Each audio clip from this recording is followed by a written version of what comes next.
Goeiedag, baie welkom by hierdie uitsending.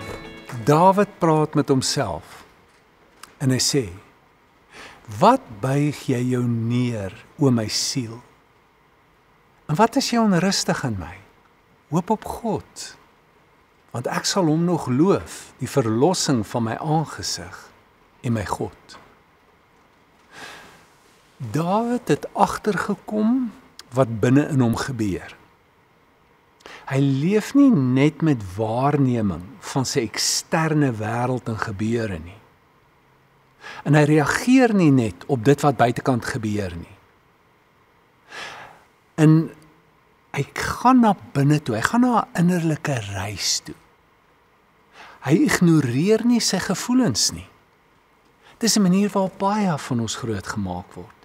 Dit is wat moet gebeur, want dit is wat gebeur het, en nou moet jy so doen, en jy moet so optree, en dit maak nie saak hoe jy voel nie. Doen dit net. Dit is nie 'n baie goeie resep vir geestesgesondheid nie.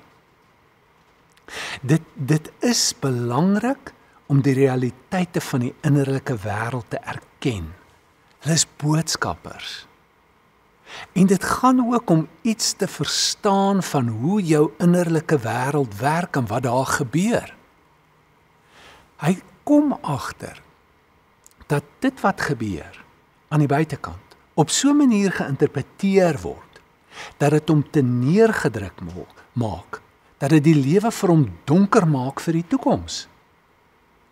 En hy voel en dink dat dit kan verander. Baie van ons dink dit is net die uiterlike dinge wat gebeur, wat ons op moet aandag gee en ons moet dit verander, sodat ons anderster kan voel. Hier kry ons 'n ander idee. Dat sê nou maar net, jy kan nie verander wat hier buitekant gebeur nie. Jy kan jou innerlike wêreld verander. En dit kan 'n groot effek hê, ten spyte van wat in jou buitekant van jou wêreld gebeur. So daarom is hierdie groot belangrike beweging in hom, ek gaan nou na my innerlike wêreld toe. Augustinus het gesê, te lank was ek daar buite. En min het ek geweet dat hy in my werk en in my is. En dit was eers toe ek hierdie fokus skuif, dat die lewe soveel beter vir my geword het saam met hom.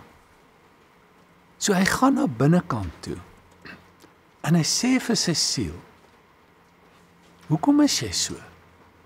Wat dink jy? Wat voel jy? En gewoonlik kan 'n mens baie maklik by die gevoelens begin. Wat voel ek? Wat is my denke agter my gevoelens? En wat wil ek nou hê as gevolg van dit? En gewoonlik is die verband nie so moeilik om te trek en agter te kom, dat dit is die storie wat ek vir myself vertel. So wat hy doen is, hy vestig die waarnemer in hom. Ons almal praat met onsself, maar ons het nie noodwendig 'n waarnemer gevestig nie. Baie van ons identifiseer direk met ons denke en direk met ons gevoelens. En ons kom selfs nie eers so ver op 'n plek as wat ons sê, maar ek voel so nie.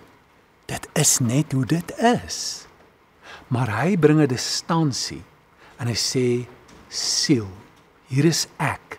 Ek is nie my denke, emosies en begeertes nie. Ek het die denke, emosies en begeertes.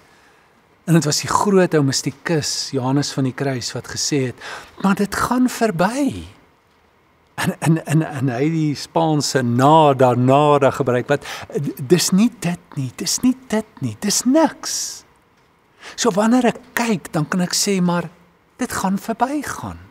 Wat ek ook nou al waarneem, hoe ek nou ook al daaraan dink, dis die aard van denke, van die funksionering van die siel. En soveel van ons genesing vind plaas binnekant, deur net ons denke te gevoel, en net met dit te sit.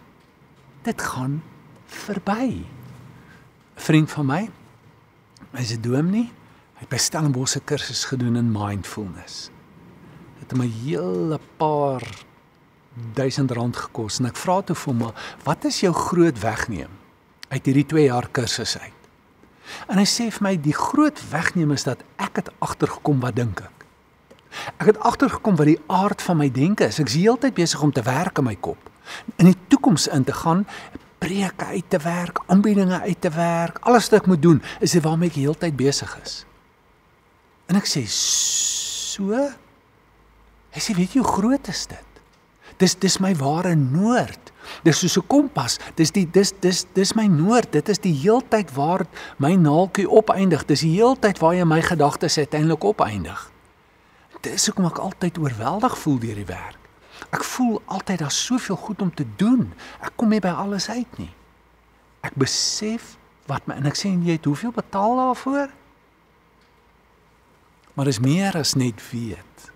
Dis om te besef. Dit is om agter te kom. Dit is hoe dit is en dis wat die effek is op my lewe. So, nou sê Dawid, ek wil eintlik plek maak in my binneste. Want my kop is so vol. Daar's nie plek vir hoop nie. En nou vra hy eintlik vir sy siel, vir sy denke, kom, gaan, laat dit los. Al hierdie donker prentjies wat jy kry van die toekoms, is eintlik vrese, al hierdie bekommernisse waaroor jy sit. Laat dit gaan, hoop op God. Hoop op God, skuif jou fokus weg van al hierdie goed af en draai dit op Jesus. Hy is die anker van jou geloof en van jou hoop, van jou siel. Deur dit te doen, skep jy spasie. Hoop kan inkom wanneer jy te vol is en jou gemoed te vol is, daar plek vir niks anderster nie. Maar wanneer jy leeg raak en jy spreek hierdie behoefte uit, skep jy ruimte binne jouself vir nuwe moontlikhede.